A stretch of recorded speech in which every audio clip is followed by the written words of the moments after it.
ಇಲ್ಲೇನು ದೋಸ್ತ್ ಇದು ಆಯಿಲ್ ಪಂಪ್ ಫೇಲ್ ಆಗಿ ಕನೆಕ್ಟಿಂಗ್ ರಾಡ್ ಸೀಸ್ ಆಗಿದೆ. ಆಯಿಲ್ ಪಂಪ್ ಫೇಲ್ ಆಗಿದೆ, ಇದ್ರದ್ದು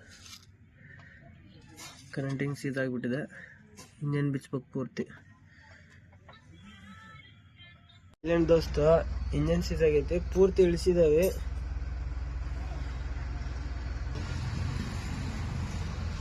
ಕನೆಕ್ಟಿಂಗ್ ರಾಡ್ ಸೀಸ್ ಆಗಿದೆ. ಇದ್ರದ್ದು ಆಯಿಲ್ ಪಂಪ್ ಫೇಲ್ ಆಗಿ ಕನೆಕ್ಟಿಂಗ್ ರಾಡ್ ಸೀಸ್ ಆಗೈತಿ. ಪೂರ್ತಿ ಬಿಚ್ಚಬೇಕು ಈಗ ಇಂಜನ್ ಹಾಸ್ಪಿಟಲ್ ಮಾಡಲ್ಲ.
ಕ್ಲಚ್ ಪ್ಲೇಟ್ ಸುಟ್ಟೈತಿ. ಇದ್ರದ್ದು ಕ್ಲಚ್ ಪ್ಲೇಟ್ನಾಗ ದಮ್ಮಿಲ್ಲ. ಕ್ಲಚ್ ಪ್ಲೇಟು ಹೊಸದು ಹಾಕ್ಬೇಕು.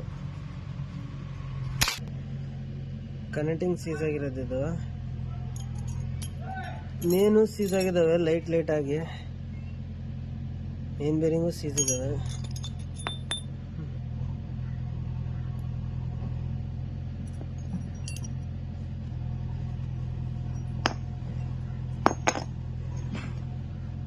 ಅದೇ ಮೇನ್ ಲೈಟ್ ಆಗಿ ಸೀಸ್ ಆಗಿದ್ದಾವೆ.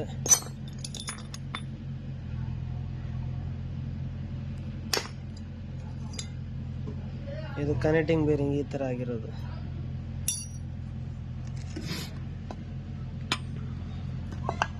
ಇದು ಆಯಿಲ್ ಪಂಪ್ ಇದೆಯಲ್ಲ, ಇದು ಫೇಲ್ ಆಗಿರೋ ಕಾರಣಕ್ಕೋಸ್ಕರ ಈ ತರ ಆಗಿರೋದು. ಇದು ಆಯಿಲ್ ಎತ್ ಕೊಡ್ತಾ ಇಲ್ಲ, ಇದು ಪ್ರೆಷರ್ ಆಗಿ ಫೇಲ್ ಆಗೈತೆ ಇದು ಪಂಪ್.